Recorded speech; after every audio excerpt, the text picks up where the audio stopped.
है गाइस, एक बार फिर से आपका स्वागत है प्रतियोगिता संसार में। और आज इस वीडियो में हम बात करेंगे दिल्ली सल्तनत के महत्वपूर्ण टॉपिक खिलजी वंश के बारे में। जो है मध्यकालीन भारत में दिल्ली सल्तनत एक महत्वपूर्ण स्थान रखता है और बहुत इंपॉर्टेंट है दिल्ली सल्तनत। लेकिन दिल्ली सल्तनत में भी जो सबसे महत्वपूर्ण टॉपिक है वह है खिलजी वंश। खिलजी वंश जो है वो पूरे मध्यकालीन भारत और दिल्ली सल्तनत पर एक अलग इम्पैक्ट रखता है और हर कम्पिटिटिव एग्जाम में इस सेक्शन से प्रश्न अवश्य पूछे जाते हैं। इसमें अलाउद्दीन खिलजी के बारे में, उसकी बाजार व्यवस्था, उसके जितने भी सुधार, सैन्य सुधार हुए, उनके बारे में जो है अवश्य प्रश्न पूछे जाते हैं। तो इस वीडियो को ध्यान से देखिए, पूरा जरूर देखें क्योंकि इसमें मैंने कंप्लीट कवर करने की कोशिश की है। अगर आप देखेंगे इसे ध्यान से तो आपको 95% में कहता हूं कि आप 95% क्वेश्चन आपके कवर हो जाएंगे और आप पूरी तरह से इसे समझने में जो है वो सक्षम होंगे। तो शुरू करते हैं। लेकिन शुरू करने से पहले अगर आप चैनल पर नए हैं और अभी तक चैनल को सब्सक्राइब नहीं किया है तो प्लीज़ चैनल को सब्सक्राइब कर लें। तो आइए शुरू करते हैं। दिल्ली सल्तनत में जो है खिलजी वंश की स्थापना की थी जलालुद्दीन फिरोज खिलजी ने। इन्होंने 1290 से 1296 तक शासन किया और इन्होंने 1290 ईस्वी में गुलाम वंश का जो अंतिम शासक था शम्मुद्दीन क्यूमर्श, उसको हटाकर जो है खिलजी वंश की स्थापना की दिल्ली सल्तनत पर। इन्होंने क्या किया कि किलकोरी को अपनी राजधानी बनाया और इन्होंने जो अपना शासन जो चलाया वो बड़ा परोपकारी, उदारता आधारित जो है मानवतावादी दृष्टिकोण के आधार पर शासन चलाने की कोशिश की। किसने? जलालुद्दीन फिरोज खिलजी ने। परोपकार, उदारता और मानवतावादी तरीके से शासन चलाने की कोशिश की। लेकिन इसके साथ ही इन्होंने एक ईरान से आए फकीर को, जो कि सिद्दी मौला, उसको मृत्यु दंड भी दिया क्योंकि उसने जो है षड्यंत्र किया सुल्तान के खिलाफ, तो उसको मृत्यु दंड भी दिया। कुछ विद्रोही थे उनको माफ भी कर दिया मानवता के आधार पर। और इसने क्या किया कि मंगोलों से संधि की। कब? कि मंगोलों ने जो है वो आक्रमण किया करते रहते थे समय समय पर, और जो खिलजी वंश है इसके समय में सबसे ज़्यादा जो है वो आक्रमण हुए खिलजी के शासनकाल के दौरान। तो इन्होंने क्या किया कि इन्होंने मंगोलों के साथ संधि कर ली ताकि जो है बाहरी हस्तक्षेप ना हो। इन्होंने बीच का रास्ता अपनाने की कोशिश की और मंगोलों के साथ संधि कर ली। और क्या हुआ कि 4000 मंगोल जो है वो इस्लाम कबूल करके दिल्ली में ही बस गए। और ये जो मंगोल थे ये नवीन मुसलमान कहलाए। ये दिल्ली में बस गए और इनको नवीन मुसलमान कहा गया क्योंकि इन्होंने इस्लाम को कबूल किया। और जलालुद्दीन फिरोज खिलजी की 1296 ईस्वी में इसके जो भतीजा था अलाउद्दीन खिलजी ने इसकी हत्या कर दी और शासन जो है अपने कब्जे में ले लिया। जो अलाउद्दीन खिलजी था वो 1296 से 1316 तक दिल्ली सल्तनत पर इसने राज किया और एक गुलाम वंश का दूसरा शासक था। गुलाम नहीं, खिलजी वंश का, सॉरी, ये खिलजी वंश का दूसरा शासक था। और इसने 1296 में जो है ये दिल्ली का सुल्तान बना। इसके बचपन का नाम था गुरशप्स। अलाउद्दीन खिलजी के बचपन का नाम था गुरशप्स। और अलाउद्दीन खिलजी पहला ऐसा मुसलमान था जिसने दक्षिण भारत पर आक्रमण किया और दक्षिण भारत को भी जीतने का प्रयास किया। इसने जो अमीर थे उन पर नियंत्रण स्थापित किया। किस प्रकार से नियंत्रण स्थापित किया उनके ऊपर? कि उनका मेलजोल रोक दिया, उनके धन में कमी कर दी क्योंकि उनको जो भी जागीरें दी गई थी या जिस प्रकार भी उनको जो उपहार के तौर पे कुछ जमीन जो दी गई थी जिनसे वो राजस्व वसूल करते थे, उनको भी इसने छीन लिया उनसे और उनके धन में कमी करी। इनके आपसी जो अमीर थे आपस में अगर कहीं विवाह वगैरह कुछ या उनका कुछ भी संबंध स्थापित हो रहे होते थे आपस में, तो उसके लिए भी जो है इसने ये किया कि उन्हें सुल्तान से पहले परमिशन लेनी पड़ेगी अगर ये आपस में किसी भी प्रकार के संबंध भी बनाना चाहते हो, तो उसके लिए भी ये पहले सुल्तान को पूछेंगे। इस प्रकार जो है अमीरों पर नियंत्रण स्थापित करने का प्रयास किया इसने। और विद्रोह व विद्रोहियों पर नियंत्रण करने के लिए क्या किया? एक सशक्त गुप्तचर प्रणाली का गठन किया कि एक गुप्तचर रखे ताकि विद्रोह का भी पता चल जाए और विद्रोहियों का भी पता चल जाए। और गुप्तचर जो विभाग था उसका प्रमुख जो बनाया उसको क्या नाम दिया? बरीद ए मुमालिक। जो गुप्तचर विभाग का प्रमुख था उसे बरीद ए मुमालिक कहा गया। और गुप्तचर को कहा गया बरीद, और जो बाकी सूचना इकट्ठे करने वाले थे उन्हें कहा गया मुन्ही। तो एक गुप्तचर प्रणाली इसने पूरी जो है अच्छी सशक्त गुप्तचर प्रणाली का इसने गठन किया। और अलाउद्दीन खिलजी एक ऐसा शासक था जिसके काल में सबसे ज़्यादा मंगोल आक्रमण हुए। मंगोलों ने जो है सबसे ज़्यादा आक्रमण किया इसी के काल में। और इसने क्या किया, सीरी को बनाया अपनी राजधानी। किसने? अलाउद्दीन खिलजी ने सीरी को अपनी राजधानी बनाया। और इसका जो सेनापति था, कमांडर सेनापति था, वो था मलिक काफूर। मलिक काफूर जो था अलाउद्दीन खिलजी का कमांडर सेनापति था।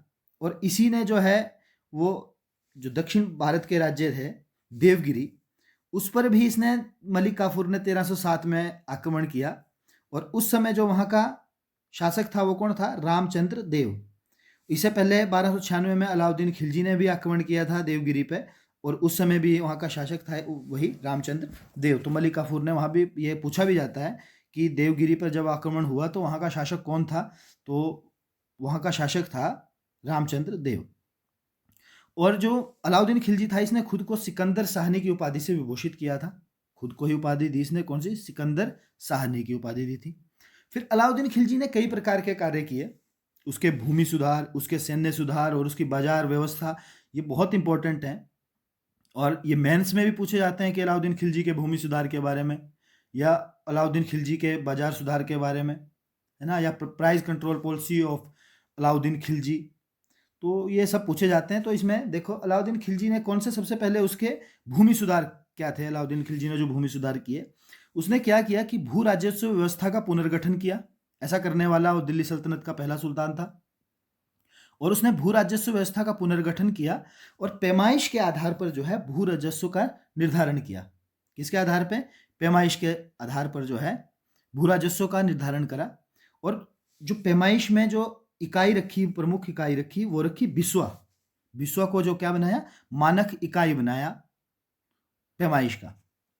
फिर क्या किया? भू राजस्व की दर जो है इसने बढ़ाकर उपज का 1/2 भाग कर दिया, कि जो भू राजस्व था वो उपज का 1/2, मतलब आधा भाग। अगर किसी के अनाज 100 किलो अनाज हुआ तो 50 किलो जो है उसे भू राजस्व के तौर पर देना पड़ेगा। ये बहुत अधिक था, भू राजस्व जो है ये बहुत ज़्यादा था। लेकिन इसने क्या किया? 1/2 इसने किया भू राजस्व का। और क्या हुआ कि जो दिल्ली के आसपास के क्षेत्र थे उनसे भू राजस्व के तौर पर क्या लिया जाता था? अनाज लिया जाता था। और जो दूर के क्षेत्र थे बाकी, उनसे नगद लिया जाता था। भू राजस्व नगद रुपए के रूप में लिया जाता था। और इसने कौन कौन से? घरी और चराई नामक कर लगाए। घरी कैसा? जो घरों पे लगने वाला कर था। और चराई जो जहाँ पशुओं की चरागाहें वगैरह थी उन पे भी इसने जो है वो कर लगाया। कौन से? घरी और चराई नामक कर। खाता बही शब्द जो है इसी के शासनकाल में पहली बार सुनने को मिलता है, क्योंकि इसी के समय में जो है खाता बही, ये सारा का सारा किसने कर्मचारी नियुक्त कर दिए। किसके लिए? जो भू राजस्व से संबंधित जो है उसका देख रेख करते थे। और पूरा मतलब इसने सरकारी नियंत्रण में ले लिया भू राजस्व को। तो उसमें जो है सबसे पहली बार जो है पटवारी इसने नियुक्त कर दिए। किसके लिए? जो खाता वही इस दिए करते थे, इसमें लिखते थे कि किसने कितना राजस्व दे दिया नहीं दिया, वो सरकार उसका पूरा हिसाब किताब रखती थी। तो इसी काल में सबसे पहले खाता वही शब्द का इस्तेमाल भी इसी काल में देखने को मिलता है। और इनाम, मिल्क, वक्फ के रूप में जो किसी को जो भूमि दी जाती थी, जैसे इनाम के रूप में, या किसी को जागीरें, जो इस तरह की भूमि दी जाती थी, वो इसने क्या किया? जब ये सुल्तान बल्ला दिल्ली सल्तनत का, तो इसने वो सब का सब वापस ले लिया जो दी गई थी भूमि, और उसको खालसा भूमि में परिवर्तित कर दिया, मतलब सरकारी भूमि में परिवर्तित कर दिया उसको। और जो अलाउद्दीन खिलजी के समय में भू राजस्व की दरें सबसे ऊंची थी। और इसके काल में जो भू राजस्व को क्या कहा जाता था? खराज कहा जाता था। जो भू राजस्व होता था उसको कहा जाता था खराज। तो ये अलाउद्दीन खिलजी के कुछ भूमि सुधार थे कि उसने क्या किया। उपज का जो है कर दिया 1/2 भाग जो है उपज का भू राजस्व के तौर पे देना पड़ता था। घरी और चराई नामक कर लगाए। और भू राजस्व आसपास, दिल्ली के आसपास के क्षेत्रों से वसूल किया जाता था अनाज के तौर पे, और बाकी से नगद के तौर पे। और इसने भू राजस्व व्यवस्था का पुनर्गठन करके पैमाइश जो है वो भू राजस्व निर्धारण का आधार किया, पैमाइश के आधार पर। और उसकी मुख्य इकाई रखी बिस्वा। मतलब जो भूमि के मेजरमेंट की जो मुख्य इकाई थी वो बिस्वा। तो ये कुछ इसकी महत्वपूर्ण बातें थी इसके भूमि सुधार से संबंधित, और भू राजस्व को जो है खराज कहा जाता था। नेक्स्ट, अब बात करते हैं अलाउद्दीन खिलजी के बाजार सुधार के बारे में। अलाउद्दीन खिलजी ने क्या किया कि बाजार सुधार के जरिए वस्तुओं के दाम लंबे समय तक स्थायी रखे। इसने बाजार में ऐसे सुधार किया, ऐसा कंट्रोल बाजार में किया कि लंबे समय तक जो है वस्तुओं के दाम स्थायी रहे। और इसने क्या किया, मूल्य नियंत्रण प्रणाली को जो बहुत कड़ाई से लागू किया। कैसे कड़ाई से लागू किया कि कोई भी अगर बेईमानी करता था या कम तोलता था तो उसने आदेश कर दिया कि इसके शरीर से मांस काट लिया जाए, जो इस तरह के कार्य करे उसका शरीर का मांस काट लिया जाए। और इसने 3 तरह के बाजार स्थापित किए। मंडी, जिसमें खाद्यान्न बाजार, खाद्य वस्तुएं जिसमें बिकती थी, खरीदी और बेची जाती थी। फिर कीमती वस्तुओं का बाजार, जिसको बोलते थे सराय ए अदल, इसमें वस्त्र हो गए और बाकी अन्य प्रकार की चीजें जो है इसमें कीमती जितनी भी होती थी वो इसमें बेची और खरीदी जाती थी, सराय ए अदल में। और तीसरा प्रकार का बाजार था दास, मवेशियों और घोड़ों का बाजार, जिसमें दास बेचे जाते, खरीदे बेचे जाते थे, घोड़े मवेशी बेचे जाते थे। ये 3 प्रकार के बाजार हो गए। खाद्यान्न, जिसको मंडी बोला, सराय ए अदल, जिसमें कीमती वस्त्र वस्तुएं बेची जाती थी, और दास और मवेशी और घोड़ों का बाजार। फिर मंडी क्या थी, अनाज की खरीद बिक्री होती थी इसमें, और इनके मूल्य पहले से ही निर्धारित थे कि कितने जो है कितने पे कोई खरीदेगा और कितने पे बेचेगा, ये निर्धारित थे। और प्रत्येक मंडी का एक प्रमुख अधिकारी रखा, जिसको क्या कहा गया, शहनाए मंडी, जिसका सारा का ये सब चीजें देखना था कि कोई क्या करे, कोई काला बाजारी ना हो, कोई जरूर से ज्यादा अधिक इस पे ये ना बेचे, अधिक कीमतों पर जो है वो अनाज ना बेचे ना खरीदे। तो उसको शहनाए मंडी इसने उसका प्रमुख बनाया। फिर सराय ए अदल, ये जो दूसरे प्रकार का बाजार था जिसमें कीमती वस्त्र वस्तुएं बेची जाती थी, उसको बोलता है सराय ए अदल। इसमें क्या कि ये एक प्रकार का सरकारी विभाग था, और इसमें सरकार धन की सहायता देती थी बाजार में।